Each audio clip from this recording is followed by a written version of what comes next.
All right, welcome to another deep dive with yours truly. Today, we're tackling something I think we can all relate to, stress.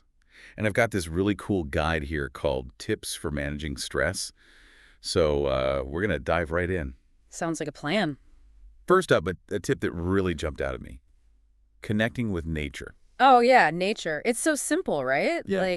We all know it feels good to be outside, a walk in the park, a little sunshine, but there's actually real science behind it. Really? Okay. I mean, yeah, I totally feel more relaxed when I'm out in nature, but like actual Oh, science. absolutely. Mm. Studies show that spending time in nature can actually lower your cortisol levels, like way down. And cortisol is, the stress hormone. Wow, so it's not just me, it's like a chemical thing. Yep, it's your brain getting a break, even if it's just looking at a picture of a forest or something. Okay, so we need to get outside more. Got it. Hmm. What else does this guide say? Well, speaking of giving your brain a break, let's talk about sleep. Oh, yes, sleep. Crucial. Oh. I know when I don't get enough sleep, I'm like 10 times more stressed out. Yeah, for sure. And it's not just a feeling either. Sleep deprivation, even just one night, can really mess with your decision making, your reaction time, how you handle your emotions. It's a big deal. So basically, if we want to manage stress, we need to get enough sleep. Makes sense to me. What else we got? All right, so this one's a little tougher. Setting realistic goals and expectations. Oh, man, that's a tough one for me.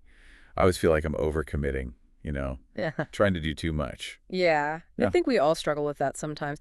The key, I think, is to be mindful of your limits and break those big goals down into smaller steps. It's a marathon, not a sprint, right? Totally. And, when you break it down like that, you get those little wins along the way. Correct, exactly. And those little wins help build momentum and motivation. It's like, how do you eat an elephant? One bite at a time. You got it. Okay, this next part of the guide is where it gets really interesting. The mind-body connection.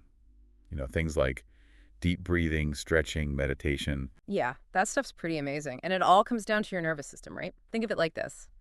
Your body's got a gas pedal. That's your sympathetic nervous system. And it kicks in when you're stressed. Okay, so stress slams down the gas pedal. Right. But your body also has brakes, your parasympathetic nervous system, and things like deep breathing, meditation, they help you hit those brakes. Slow down your heart rate, relax your muscles, calm your mind. So, we can actually control our stress response. To a certain extent, yeah, you're basically giving your body the signal that it's okay to chill out. That is so cool. I've been trying this thing called box breathing. Inhale for 4 counts, hold for 4, exhale for 4, hold again for 4. Yeah. Box breathing, that's a great technique. There's also progressive muscle relaxation where you tense and release different muscle groups. It's amazing how much tension we hold in our bodies without even realizing it. So we're getting outside, we're sleeping, we're breathing. What's next on the stress-busting agenda? This one's a bit of a mindset shift. Acceptance. Specifically, accepting the things you can't control. Oh, yeah, I could see how that would be helpful. Mhm. I mean, so much of our stress comes from worrying about things we can't change, right? Absolutely. It's like you're fighting a losing battle. When you learn to accept things as they are, even the tough stuff, it frees up a ton of mental energy. It's like surrendering to the moment, kind of. Exactly. Yeah. Letting go of that need to control everything. And you know what? It can be incredibly liberating. So true.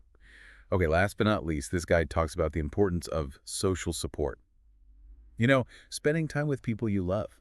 Yeah, humans are social creatures. We're not meant to go through life alone. And sharing your burdens, talking things out, even just laughing with friends, it can make all the difference. Totally. It's like having a team backing you up. Right. Exactly. You're not alone in this. All right, so we've covered a lot of ground today. We talked about getting out in nature, prioritizing sleep, setting realistic goals, that mind-body connection, accepting the things we can't control, and leaning on our support systems. Yeah. And the great thing is, you don't have to do it all at once.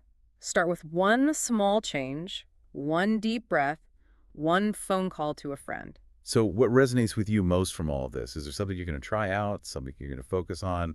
Let us know. We'd love to hear from you. And remember, you've got this. Stress doesn't have to rule your life.